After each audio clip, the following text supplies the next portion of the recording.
मेरे पास में एक डीसी मोटर है जिसको मैंने ओपन कर रखा है। यह वाला जो पार्ट है इसको आर्मेचर बोलते हैं और मोटर के केज में आप देखोगे तो दो परमानेंट मैग्नेट लगी हुई है। दोनों मैग्नेट के बीच में इस मैग्नेट का मैग्नेटिक फील्ड होता है, पर हमें यह दिखाई नहीं देता है, बस अपने होने का एहसास दिलाता है। जैसे मेरे पास एक कील है, यदि इसको मैं मैग्नेटिक फील्ड के बीच में लेकर जाता हूँ तो मैग्नेट का मैग्नेटिक फील्ड इस कील को अपनी तरफ अट्रैक्ट कर लेगा। और सबसे इंटरेस्टिंग बात, यदि मैं इस कील को इस मैग्नेटिक फील्ड के बीच में रोटेट करूंगा तो इसमें वोल्टेज जनरेट होगा। अब इस आर्मेचर को मैग्नेटिक फील्ड के बीच में रखते हैं और जोरदार घुमाने का, तो आप देखोगे ये इलेक्ट्रिसिटी जनरेट कर रहा है और बल्ब भी जल रहा है। तो यही तो मैंने बताया था, सॉरी मैंने नहीं, आज से कई साल पहले मिस्टर फेराडे ने बताया था, जिसको अभी हमने देखा था कि आर्मेचर के ऊपर एक कंडक्टर ही तो लपेटा हुआ है। जब कंडक्टर मैग्नेटिक फील्ड के अंदर जो लाइन्स है उनको रोटेट करते हुए कट करेगा तो इस कंडक्टर को एक फोर्स फील होगा और इस फोर्स को हम इलेक्ट्रोमोटिव फोर्स बोलते हैं। और इंटरेस्टिंगली वोल्टेज का दूसरा नाम फोर्स ही होता है। चलो बहुत बढ़िया, लेकिन इतना आसान है नहीं। जब बड़े लेवल पर सिंक्रोनस जनरेटर की बात करते हैं तो कंसेप्ट तो यही काम करता है, लेकिन थोड़ा इसको मॉडिफाई करना जरूरी है। Thermal, hydro, nuclear power plant, इसके अलावा विंड टर्बाइन और भी जितने पावर प्लांट है सभी मिलकर 80 से 90% इलेक्ट्रिसिटी जनरेट करते हैं और इन सभी में ऑलमोस्ट एक ही जनरेटर यूज होता है जिसको बोलते हैं सिंक्रोनस जनरेटर। और आज के टाइम में जो इलेक्ट्रिक व्हीकल है उनमें इस जनरेटर की छोटी सिस्टर सिंक्रोनस मोटर लगी रहती है।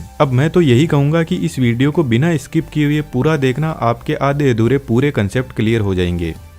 इस मोटर के एग्जाम्पल में अपन ने देखा मोटर में परमानेंट मैग्नेट लगी हुई है जिसका मैग्नेटिक फील्ड एकदम फिक्स होता है, लेकिन एक मैग्नेट हमारे पास में और होती है। यदि एक वायर को हम कुछ इस तरीके से लपेटकर एक कोयल बना लेंगे और इस कोयल में डीसी सप्लाई देंगे तो कोयल अपने आसपास में मैग्नेटिक फील्ड जनरेट करेगी। अब इस परमानेंट मैग्नेट के फील्ड और इस कोयल वाले फील्ड में एक पैसे का ही फर्क नहीं है, दोनों में ही नॉर्थ और साउथ पोल है। बस इतना सा फर्क है, यदि हमने कोयल की डीसी सप्लाई हटा दी तो इसका मैग्नेटिक फील्ड भी बंद हो जाएगा, इसलिए इसको टेम्परेरी मैग्नेट बोलते हैं। लेकिन इसकी एक खास बात है, यदि हम वोल्टेज की सप्लाई बढ़ा देते हैं तो इसका मैग्नेटिक फील्ड स्ट्रॉन्ग होता जाएगा और परमानेंट मैग्नेट का फील्ड उसके पास में हमेशा रहेगा जिंदगी भर तक।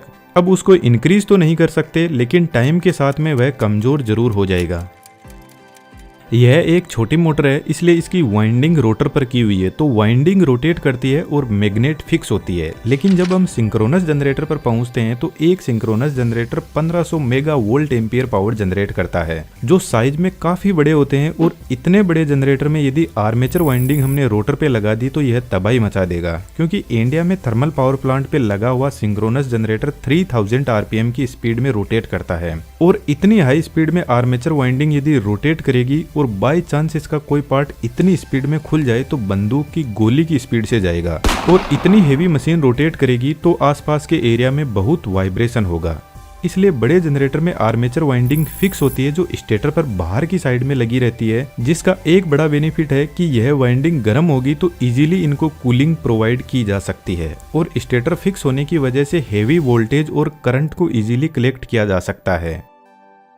अब हमें वोल्टेज जनरेट करने के लिए इसके रोटर पर परमानेंट मैग्नेट को सेट करना होगा, क्योंकि फेराडे ने कहा था वोल्टेज जनरेट करने के लिए मैग्नेटिक फील्ड होना जरूरी है और वह भी रोटेट करना चाहिए। इतना बड़ा जनरेटर है, यदि हमने बड़ी परमानेंट मैग्नेट बना ली और गलती से वह कहीं इधर उधर चिपक गई तो भाई साहब उसको छुड़वाना हमारे तो बस की बात नहीं है। कहने का मतलब उसको एग्जैक्टली रोटर पे सेट करना बहुत कॉम्प्लिकेटेड होगा, लेकिन हमारे पास एडवांस टेक्नोलॉजी है, हम रोटर पर सेट कर देंगे। पर मैंने अभी बताया कि परमानेंट मैग्नेट की लाइफ बढ़ने पर उसकी मैग्नेटिक प्रॉपर्टी रिड्यूस हो जाती है, तो फिर हमें टेम्परेरी मैग्नेट की तरफ जाना पड़ता है जिसकी अनलिमिटेड लाइफ होती है और मैग्नेट का मेंटेनेंस ऑलमोस्ट ना के बराबर होता है। तो यह एक सेलिएंट पोल रोटर है जिसके ऊपर 4 पोल लगे हुए हैं और इन 4 पोल पर हम एक वाइंडिंग सेट करते हैं जो मैग्नेटिक फील्ड जनरेट कर सके, और इस वाइंडिंग को फील्ड वाइंडिंग बोलते हैं। बस इतना ध्यान रखना, यह एक सिंपल सी कोयल थी और जैसे ही हमने इसको रोटर पे लगाया तो इसका नाम बदल के हमने कर दिया फील्ड वाइंडिंग। इस फील्ड वाइंडिंग में जब हम डीसी सप्लाई देंगे तो कांस्टेंट मैग्नेटिक फील्ड जनरेट होगा। अब रोटर में डीसी सप्लाई देने के लिए हम एक्सटर्नल बैटरी को यूज करते हैं। रोटर पे स्लिप रिंग लगी रहती है जिससे फील्ड वाइंडिंग को सप्लाई जाती है। जब फील्ड वाइंडिंग को सप्लाई दी जाएगी तो यहाँ पर मैग्नेट के पोल जनरेट होंगे, नॉर्थ और साउथ पोल। आपके लिए एक छोटा सा क्वेश्चन है, यदि हम इस फील्ड वाइंडिंग में एसी सप्लाई देंगे तो क्या यह मैग्नेटिक फील्ड जनरेट करेगी और उस मैग्नेटिक फील्ड को यूज में लिया जा सकता है या नहीं?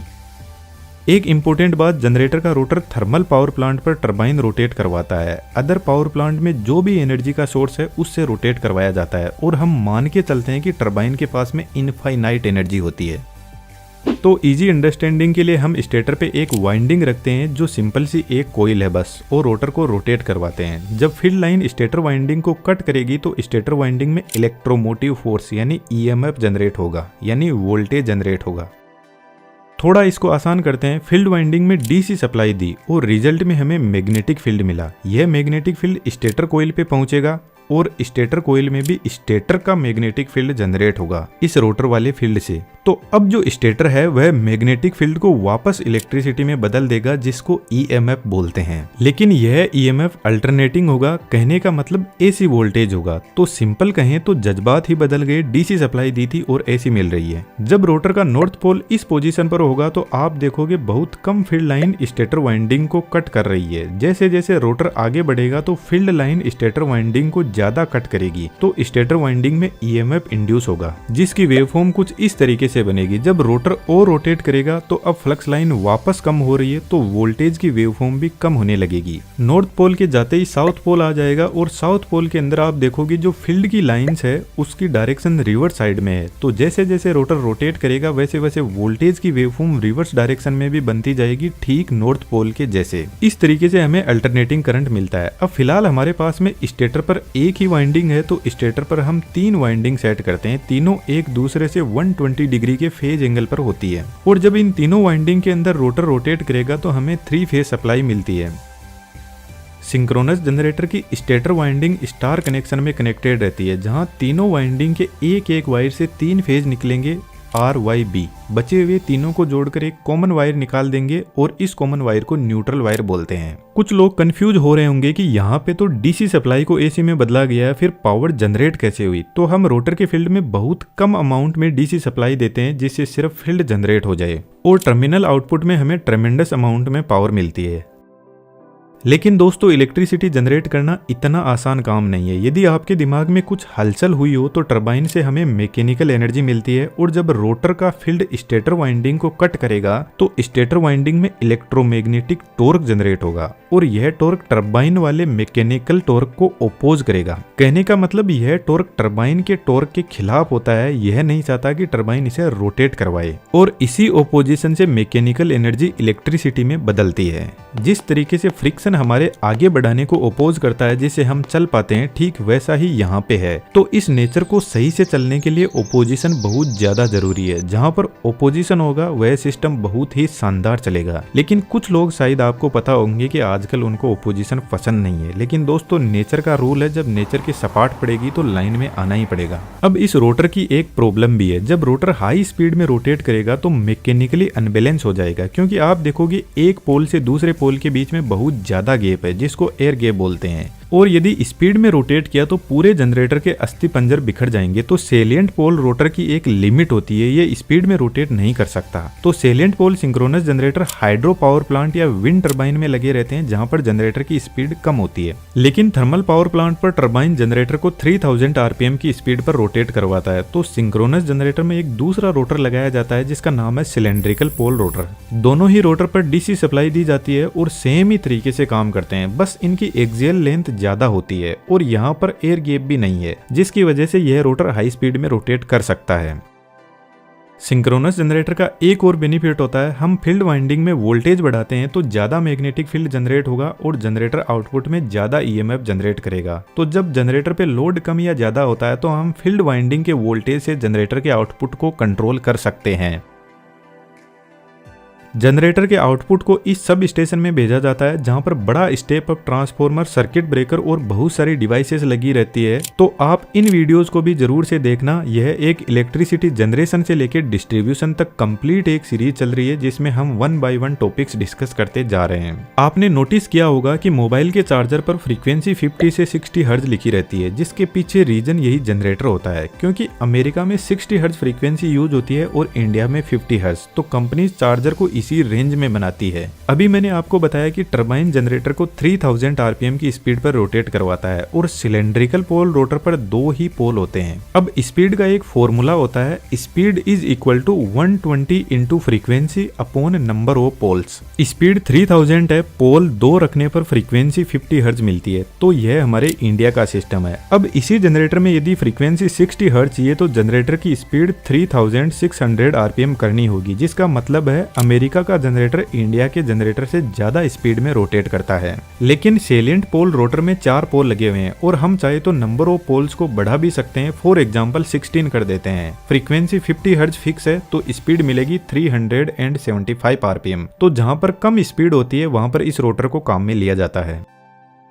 इस जनरेटर में बाहर से भी डीसी सप्लाई दी जा सकती है और रोटर की शाफ्ट पे एक छोटी डीसी मोटर का मैकेनिज्म बनाकर कम्यूटेटर से डीसी सप्लाई को फील्ड में दिया जा सकता है।